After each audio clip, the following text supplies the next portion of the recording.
Guys क्या हाल है लोगे। मेरा नाम कार्तिक और ये है गैजेट्स 18 और आज मैं बात करने वाला हूँ यहाँ पे Redmi Note 14 Pro के बारे में। हाल फिलहाल में कुछ दिन पहले हमने बात की थी 14 Pro Plus के बारे में और उसी के कुछ दिन बाद में बात करी थी हमने Note 14 के बारे में और अब टाइम है यहाँ पे 14 Pro के बारे में बात करने की, जो कि सबसे ज्यादा बिकने वाला काइंड ऑफ फोन है। तो मैंने सोचा कि ये एक खास फोन है और उसका टेस्टिंग जो है वो लास्ट में की जानी चाहिए काफी बारीकी के साथ में। सो यस, कंप्लीटली मैं बात करूंगा यहाँ पे। पहली चीज तो यहाँ पे यही है कि प्राइस पॉइंट है यहाँ पे 8/128 का 25,000 रुपए के आसपास में और 8/256 जो है वो 27,000 रुपए के आसपास में है।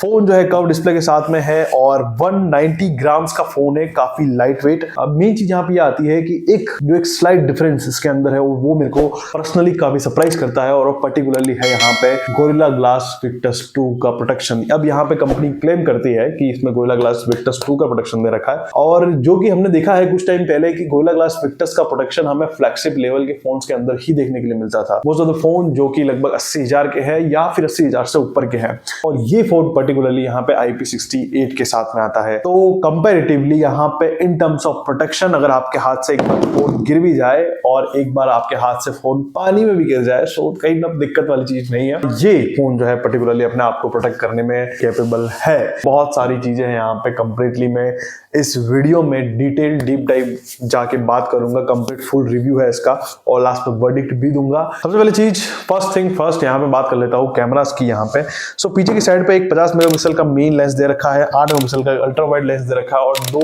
मेगापिक्सल का एक मैक्रो लेंस दे रखा है। अनलाइक Redmi के Note 14 यहाँ पे एक अलग से प्रॉपर हाउसिंग दे रखी है स्पेसिफिकली यहाँ पे फ्लैश के लिए और वो एक अच्छा लुक बनाती है। यहाँ पे क्वाड कैमरा सेंट्रिक फोन दे रखा है पीछे और पीछे की साइड पे एक बेवल्स पे वो जो है कैमरास का पूरा मॉड्यूल यहाँ पे सेटअप किया हुआ है। अब परफॉर्मेंस के बारे में बात करूँ, आगे की साइड में 20 मेगापिक्सल का कैमरा है as you can see here. एक बात कर लेता हूँ हार्डवेयर की। So in terms of hardware this is good actually. अगर मैं बात करूँ यहाँ पे स्पेशली मोटोरोला के H50 को छोड़ के, तो एक चीज की कमी यहाँ पे डेफिनेटली दिखाई देती है, वो एक टेलीफोटो लेंस जहां पे हम कुछ बढ़िया से पोर्ट्रेट्स भी निकाल सकते हैं, लेकिन इसके अंदर एक अलग से सॉफ्टवेयर से वो चीज की हुई है। सो एक ये कमी हार्डवेयर के मामले में दिखती है। लेकिन अगर मैं इसको कंपेयर करूं एग्जैक्टली OnePlus के फोन से, वहां से ये फोन बेटर निकल के आ जाता है बिकॉज अल्ट्रा वाइड के साथ साथ में हमें एक प्रॉपर अलग से मैक्रो कैमरा भी 2 मेगापिक्सल का मिल जाता है, लेकिन मैं उसको काउंट नहीं करूंगा। अगर टेलीफोटो लेंस होता पर्टिकुलरली सो ये एक अच्छी डील हो सकती थी इन टर्म्स ऑफ हार्डवेयर।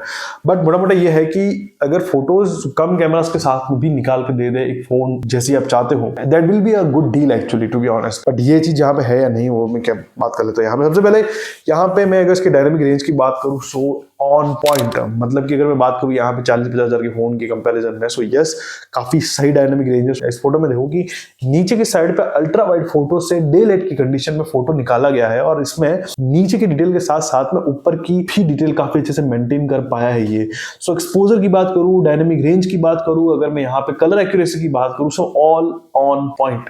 क्योंकि Redmi के फोन से काइंड ऑफ मैं अभी तक इतना एक्सपेक्टेशन नहीं रहा था, लेकिन इस फोन से हुई है और इस पूरी सीरीज से मेरे को हुई है काइंड ऑफ।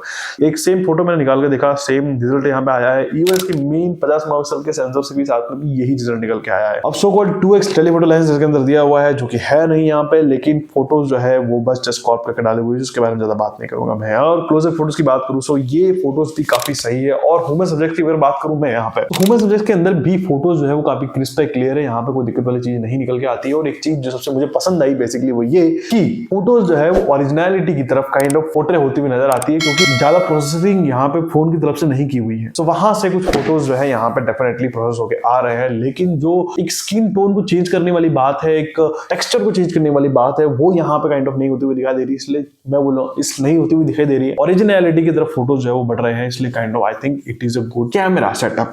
और in terms of camera I just think it is a good phone. अब बात कर लेते हैं इसके वीडियोग्राफी के बारे में पर्टिकुलरली। सो पर्टिकुलरली पहली चीज मैंने यहाँ पे नोटिस करी वो ये कि मैं यहाँ पे मैक्सिमम जो है वो रियर कैमरा से 4K 30 FPS पे शूट कर सकता हूँ, लेकिन अगर जैसे ही मैं यहाँ पे अल्ट्रा वाइड पे चाहता हूँ तो मैं फुल HD 30 FPS पे ही शूट कर पाता हूँ। मींस अगर आपको एक वीडियो 4K में शूट करना है जहां पे आपको अल्ट्रा वाइड भी यूज करना है तो आप नहीं कर पाओगे, और अगर आपको अल्ट्रा वाइड यूज करना है तो आप वीडियो को जो है 4K पे शूट नहीं कर पाओगे। ओवरऑल कैमरा की बात करूं तो as a setup 13 Pro Plus या फिर iQOO 12 का सेटअप ओवरऑल बेटर निकल के आ जाता है। लेकिन अगर मैं पर्टिकुलरली डे लाइट कंडीशन की बात करूं so this phone kills it. Then मैं फ्रंट कैमरा की बात करूं so same results are there, वही क्रिस्पीनेस वहां पर है, वहीं पे डायनामिक रेंज वहां पे मिलती है, बट एक चीज एक्स्ट्रा मिल जाती है फ्रंट कैमरा के साथ में, और वो है इसका 0.8x का लेंस, जो कि अगर मैं यहाँ पे आता हूँ और इसको मैं हल्का सा और करता हूँ so yes camera is quite wide. At the same time अगर मैं पोर्ट्रेट फोटोज भी फ्रंट कैमरा से निकालता हूं तो आराम से निकाल पाता हूं, और अगर ज्यादा लोग मेरी फ्रेम में हैं जब मैं ऐसे करके फोटोज खींच रहा हूं, ज्यादा से ज्यादा लोग यहाँ पे जो है वो समा सकते हैं, because it has 0.8x। Overall camera ही थोड़ा वाइड है, लेकिन फोन को जो है 1x और 0.8x पे स्विच करने के लिए यहाँ पे ऑप्शन दे रखा है। अब पर्टिकुलरली में यहाँ पे कंपनी ने तो काफी ज्यादा निट्स की ब्राइटनेस जो है यहाँ पे क्लेम कर रखी है, बट धूप के अंदर मोटा मोटा आप इतना समझ लो कि आराम से जो है फोन दिख जाएगा, कहीं पर भी कोई दिक्कत नहीं आएगी, फ्लेक्सिबल लेवल की परफॉर्मेंस आएगी। धूप के अंदर, कड़ी धूप के अंदर आप फोन को खड़े होकर देख रहे हो तो।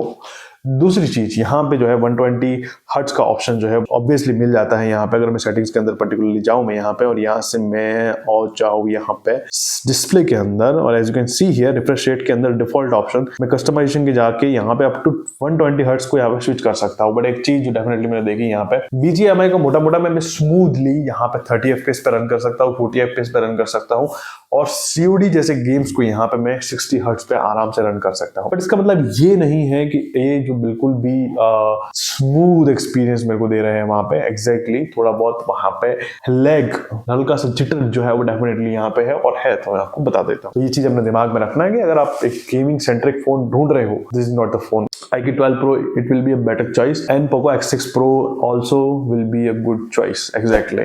और अगर इसी प्राइस पॉइंट पे अगर मैं बात करूँ और तो यहाँ पे Motorola Edge 15 Neo, जो कि एक सस्ता फोन है कंपैरेटिवली 20 के आसपास में मिल जाएगा, लेकिन उसकी परफॉर्मेंस के बराबर है। वो क्यों? क्योंकि नंबर्स यहाँ पे काइंड ऑफ उसके फेवर में बोलते हुए नजर आते हैं। उसमें 7300 प्रोसेसर दिया हुआ है Dimensity का, तो परफॉर्मेंस के मामले में 6,70,000 लेकिन 7 लाख का स्कोर मोटा मोटा निकाल के दिया है इसने। GIPS के अंदर Geekbench 6 की बात करूँ तो 1000 से ऊपर निकल गया है, मल्टीकोर में लगभग 3000 के आसपास में है, और यहाँ पे GPU की बात करूँ सो ये निकल के आया है 3100 के आसपास में, जो कि इस प्राइस पॉइंट के अंदर बेहतरीन है GPU के मामले में, to be honest particularly.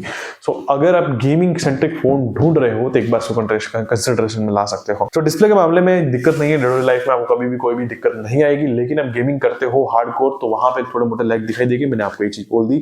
Charging के लिए इसमें दिया हुआ है 45 वॉट का एक चार्जर बॉक्स के अंदर ही मिल जाता है, और जो कि लगभग 1 घंटा ले लेता है चार्ज करने में, कभी कभी घंटे से ज्यादा भी ले लेता है। 1 घंटा आप मान के चलो, राउंड ऑफ एवरेज जो है वो निकाल के यहाँ दे देगा। बैटरी लाइफ की बात करूँ so to be honest battery life is good. अब कितनी battery health over the period of time रहेगी, लेकिन रेडमी के फोन के साथ में ये एक काफी अच्छी चीज रही है कि पुराने फोन जितने भी मैंने इनके देखे हैं और चलाए हैं, और आज तक 4-4, 5-5 साल हो चुके हैं उन फोन को जो लोग यूज कर रहे हैं, मैं काफी टाइम से पूछता रहता हूं उनको कि आप इतने टाइम से फोन को यूज कर रहे हो, बैटरी लाइफ अभी भी आपका कैसा है। सो मोटा रेडमी के फोन के साथ में वो दिक्कत आने के लिए नहीं मिलती है, वो स्पेसिफिकली मुझे सैमसंग के फोन के साथ देखने के लिए मिलता है कि बैटरी ड्रॉप बहुत होता है। Yes, battery life it will be a good, because जो अब तक का इसका निकल के आया है performance over the period of time, जैसे मेरा बात करूँ यहाँ पर Redmi Note 10 की, जो कि लगभग 2021 के आसपास में आया था, still this phone is performing good. पर बात करूँ यहाँ पे लास्ट बट नॉट लीस्ट, यहाँ पे ओवरऑल फोन लेना चाहिए या फिर नहीं लेना चाहिए। सो डेफिनेटली गाइस एक बार के लिए इस फोन को आप बिल्कुल कंसिडरेशन में ला सकते हो। यहाँ पे नया फोन है, 2 साल के एंड्रॉइड अपडेट्स है, और आउट ऑफ द बॉक्स हालांकि ये एंड्रॉइड 14 के साथ में आता है, तो 16 तक के अपडेट जो है मोटे मोटे आपको मिल पाएंगे इस फोन के अंदर। ये एक बहुत ही अच्छी चीज है जहां पे आप एक बार के लिए सिक्योर हो सकते हो इन टर्म्स ऑफ आपके पैसे की बात हो गई, यूपीआई की बात हो गई, कोई स्कैम की बात हो गई, और आगे जाएगा ऑब्वियसली कुछ ना कुछ नए नए स्कैम जरूर निकल के आएंगे। अगर सिक्योरिटी अपडेट्स कंपनी दे रही है आपको तो ये एक अच्छी डील हो सकती है। iQOO 12 जो है एक तगड़ा कंपटीशन है, लेकिन ये एक वेल राउंडेड फोन है। iQOO kind of gaming centric phone है, ये सबको एक काइंड ऑफ सेंटर करता है यहाँ पे इन terms of battery, in terms of charging speed, in terms of battery life, in terms of display, in terms of display looks, in terms of phone looks, in terms of performance, in terms of overall speaker quality, everything is just perfect in this phone. और जो भी note series जो है Redmi की हमेशा से रहा है कि ऑलराउंडर फोन बनाने की क्राइटेरिया जो यहाँ पे भी होते हुए नजर आता है। तो गाइस आई होप ये सारी चीजें अपने दिमाग में रखोगे, अपने लिए अच्छा बाइक ले पाओगे। अभी लेते हैं, बाय।